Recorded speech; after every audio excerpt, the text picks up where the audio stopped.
All right, guys, and a huge welcome to this brand new Merchantfly video. In this video, I'm going to show you the exact 1 million a month Google brand setup. I'm going to show you how you can start with your brand in a single market and expand to other markets. I'm going to show you the 3 markets I did over 10 million euros in revenue with, and currently my clients are doing over 5 million a month with.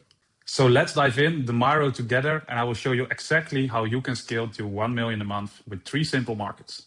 So first, we start off with the USA. So you have to validate the products, the new products. Second, the UK comes up. You can duplicate literally your success. And then third, France, you can expand into Europe. So let's dive in. All the markets, compare them and see when one market is ready to expand to another one. So let's start off with the USA. In my opinion, by far the best market. So first, the objective. You start off with building the foundation and identify winning products. So you have to look for the winning products, the products with demand. And whenever it starts selling, you get a little proof of concept. So this is the main objective in the first market. Then the setup. Create first the Google Merchant Center feed. After, you can launch the Google ad campaigns, test the products and creatives if you're using demand gen. Collect conversion data. You need a really good data tracker. Otherwise, it will be a waste of spend. And after that, start with optimize ROAS and profitability. So it's very important, especially in the first market, to start with a profit sheet. So why start in the USA? It's the largest e-commerce market, the highest revenue potential since there are living so many people in the USA. They have big budgets, all credit cards. So they also have the strong USD currency. And like I said, a high customer purchasing power. So yeah, a lot of people can spend money online and then especially on Google. The main focus in the USA is find the winning products, build brand credibility. It's also very important to have and create profitable campaigns. Then something about the currency, USD is one of the most stable and globally accepted currencies. It's one of the biggest currencies all over the world. So yeah, the USD is a very strong one. And then the market role of the USA is, of course, the main scaling market. So this will be your first market. And after the USA, you can start expanding to the next one. And that is the UK.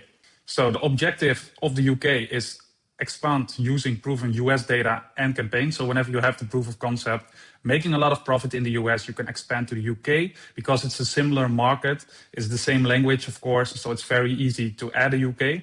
And also UK pounds are a very strong currency. So the setup, you have to add another feed, and that's the UK feed, so you can duplicate the winning campaigns. I would recommend to start always with a PMAX again. So then you have the UK product feed. You have to switch currencies to Great British Pounds. You have to add them on your store because if people in the UK need to pay with dollars, that's not very comfortable for them. So you will see a lot of broken checkouts. You have to localize shipping and the policies on your store in the Google Merchant Center and adjust ads for the UK audience.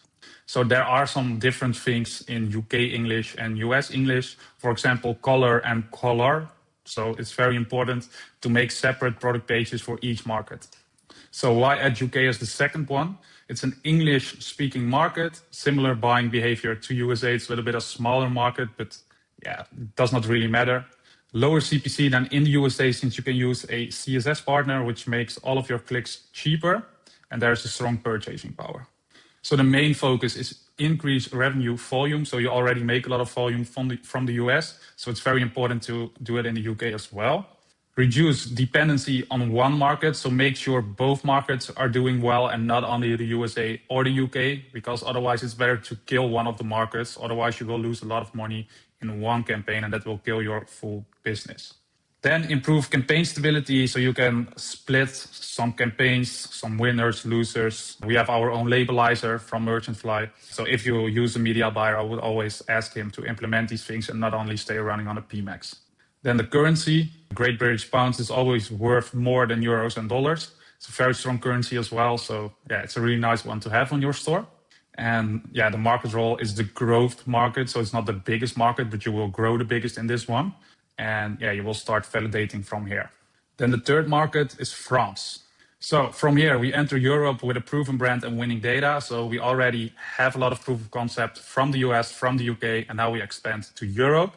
It's a French-speaking market, so it's a little bit harder. You have to do a lot of adjustments on your store to make it more French-friendly, something like that. And of course, you have to change the languages and you have to add another currency, and that's the euro. So create a French product feed, translate website and ads. So you don't have to translate the full website, but you need to add the French language. And also you have to set up another PMAX, of course. Yeah, you have to add a currency from euros. You have to localize the customer experience and also optimize the French campaigns, of course. So why would you add France? You don't have a high competition in France. It's way lower than the UK and the US. You also have like a CSS partner over there, so you can lower your CPC easily. The euro is also a very stable currency, and you have access to European markets. So from here, you can add more and more and more. Also, what a lot of people don't know is that Canada is always a big French-speaking market. So whenever you add France and Canada after, that's also a very good switch. That's a free golden nugget for you guys. Then the main focus in this stage is increase profit margins, not only in France, but in all markets, expand the customer base, and build international brand presence. Then the euro, euro depends on a lot of different countries, but it's still a really strong currency. So yeah, it's a very good one to add in your feed.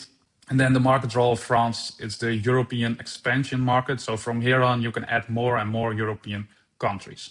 The only hard thing with Europe is that in a lot of times, if there changes anything in Europe for the laws, it changes in all kind of countries in Europe. So that's very hard.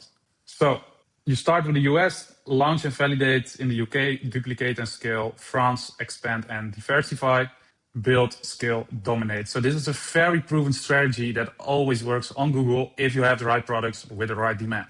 So here in a quick shortcut, how to expand into a market, find the winning product, analyze customer data, expand to new markets, localize and adapt, scale winning markets, so also kill losing markets. Whenever you add a country, for example, Ireland, but it's not performing at all, just kill it. And then you can build a global brand. So not a local brand, but a global brand that sells all over the world. So that was the video for this week. If you would like to see any video about product research, anything about Google, let me know down in the comments, leave a like, subscribe, and I'll see you in the next Merchant Fly video. Thank you for watching.